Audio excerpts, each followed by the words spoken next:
Today is day 75. That means 3/4 of the way through 100 random acts of kindness.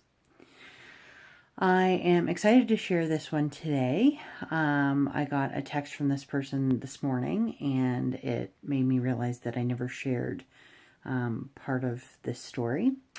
So when I came home being a little town about 4 hours from Ottawa, and that's where I am now. You can see this sweet bed. This was my Nina and Papa's bed a million years ago. And this is where I sleep when I'm visiting my mom.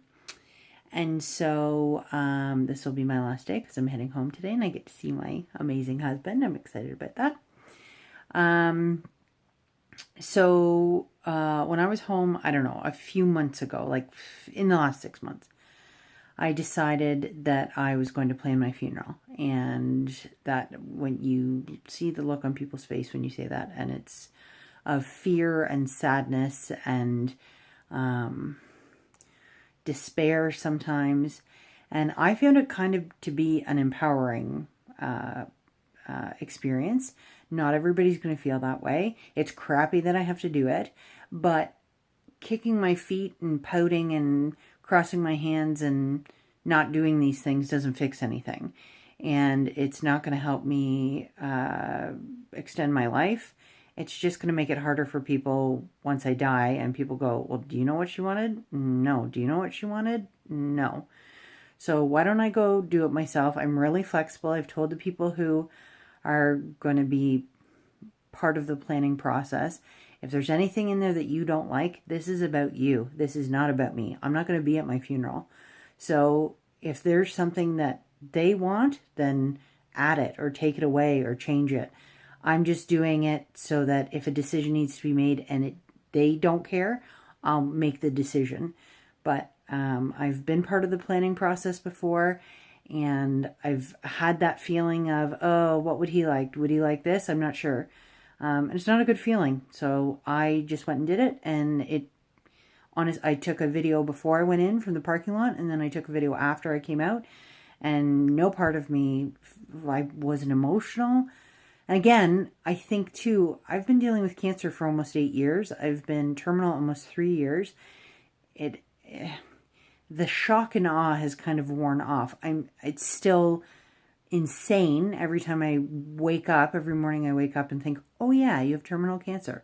I'm not saying I've gotten used to it or that it's normal by any means, but I think that initial shock of what has kind of worn off a little bit.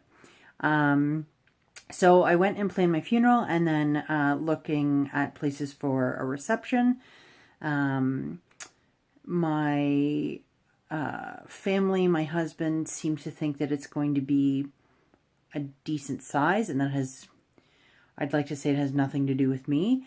I think my mom and I were talking about it, and she said, when somebody's older, they have some family kind of beneath, like on the family tree beneath them. So they would have kids and grandkids. But friends, like when somebody dies when they're 85, maybe some of their friends have moved away or passed away. So not the same way that when you're my age, in your early 30s. I've got people above me. I've got people below me on the family tree. A lot of friends are still nearby. They're very mobile. It's just very different when somebody who is younger, I use that because I'm 33, I don't know if it still qualifies as younger, passes away. So we're looking for somewhere that is of decent capacity. I don't mean like 5,000 or anything, but a few hundred people can come and enjoy some funeral sandwiches, as we call them. So in doing that, I booked a viewing of a kind of a new spot in town that does just a number of things. It's not just a funeral spot. So I called, left a message. The gentleman calls back, and he leaves a message. And he leaves his name. And I know him because it's a small town, and that's bound to happen. So I walk in and I shake his hand, and he has known me since I was a baby, but hasn't seen me in a really long time. So he didn't recognize me. I've gotten married since, so he wouldn't recognize my last name. So as soon as I said who I was, he said, oh my gosh, we were just talking about you at Easter, I think it was. So for him, I'm sure it was kind of interesting that I'm sitting there saying, yes, I'm planning my own funeral. Come to think of it, I've been meaning to say funeral. Sometimes I say wedding for funeral. So if I've said wedding in this video, I have meant funeral. It's a horrible mistake and confusion, but I do that all the time.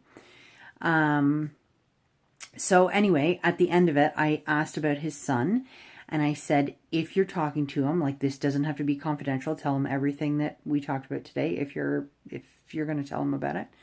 And please give him my cell phone number. And so we chit-chatted, and so his son and I went to high school together, and he is just one of those humans who's just always so kind and sweet. And he married a woman who's, I think, equivalent. I'm not super good friends with her, but I've met her a number of times, and she is just, God, she's just such a wonderful person. Like, they are just, those kind of couples just make me so happy. So anyway, sure enough, within 24 hours, so how many people in your life, and I'm talking to people who are cancer patients, back away? And instead of leaning in, they back away and they don't know what to do. And so I get a text within 24 hours, and it's my friend Matt. And he says, I got my your cell phone number from my dad, and I just, I whatever he said, like, I want to connect with you, and I want to talk to you, and all these things. And it was like, wow, that's really supportive, considering that I have some people in my life who, I have coworkers who have just pulled right out. I never hear from. People who have, like, I've been to their house before. I don't mean like people that I just say hi to. And they've just backed away. They've just, I don't know if they're scared or they think cancer's contagious or what it is. But I do have people in my life who just, they can't be there. They can't support. I don't know if they have their own lives. I don't know.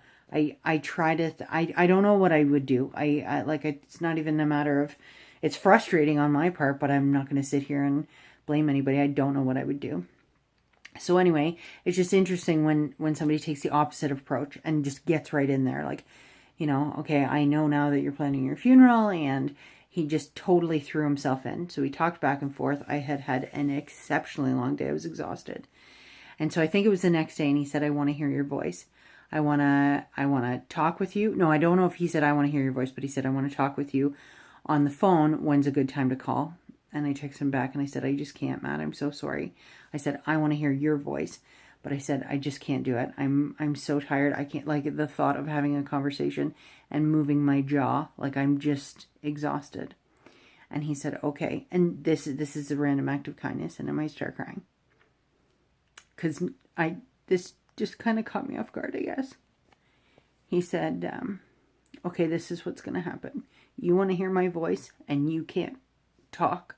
So he said, I'm going to call you right now, and you're not going to answer the phone. You're going to intentionally ignore the phone. And I'm going to leave the longest voicemail I possibly can.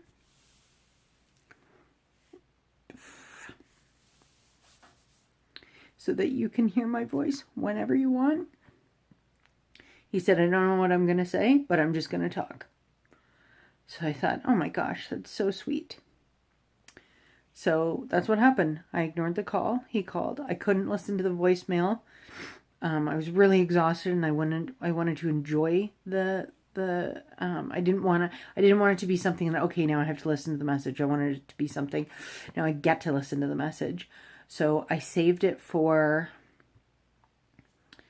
I think, at least a day. I'm trying to remember. My memory's so bad. I don't think I listened to it right then. I'm pretty sure I saved it for a day or at least a couple days.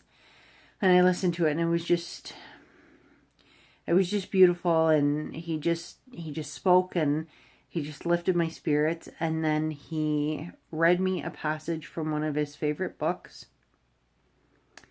And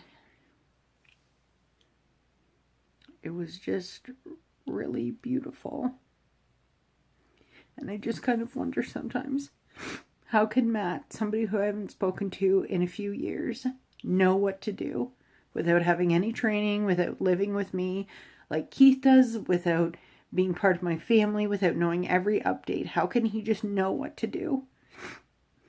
and affect me like that. And some other people just sometimes break my heart. And I do talk about these people, and it's such a small population.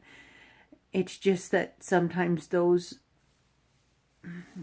you know how you can have 10 good days and then one bad day, and the one bad day feels like 100 bad days. It feels like this is never going to get better. It's kind of like that. I have so much support. I have so many friends and family around me. And the more people I meet who go through these horrible situations with work, with family, with marriages, with children, all of these things, who don't have a fraction of what I have. So I'm not sitting here complaining or talking about how bad I have it, but sometimes they sting a little bit when you have somebody. I had one specific coworker, this was many years ago in my stage 2, who just, she dropped me off the face of the earth. We were pretty good friends, and I don't know what happened. I don't know if she was angry with my cancer. I don't know if maybe I changed. I have no idea what it was, but she just cut me right out of her life. And those are hard. That's a hard thing. I didn't ask for cancer. This isn't a choice. And it has just happened. And so it just always amazes me when somebody like Matt, just out of left field, hears that I'm even thinking about my funeral and just gets on top of it. And then I get a text this morning saying, we're coming to Ottawa. He and his wife are coming to Ottawa. I want to see you. Like, talk about support. It's endless. So to Matt today, the random act of kindness, that voicemail, I think that is such a cool idea. I would suggest that to the intentional phone call, the intentional ignoring or something. And I think that's a cool idea to somebody in your life who just can't, they don't want to hear whatever. And I mean, don't call and say what you think they should do. It wasn't like that. It was just call and tell them, read them a passage from a book and say, I'm going to call you. I don't want you to answer because you've got enough on your plate. This is for the next 5 days when you're having a hard time, something to listen to. I just think that's brilliant. And maybe this is something that a lot of people do. I had never thought of it or heard of it, and I loved it. So today, 3/4 of the way through my 100 days, goes to you, Matt, and I can't wait to see you this weekend. Talk to you guys tomorrow.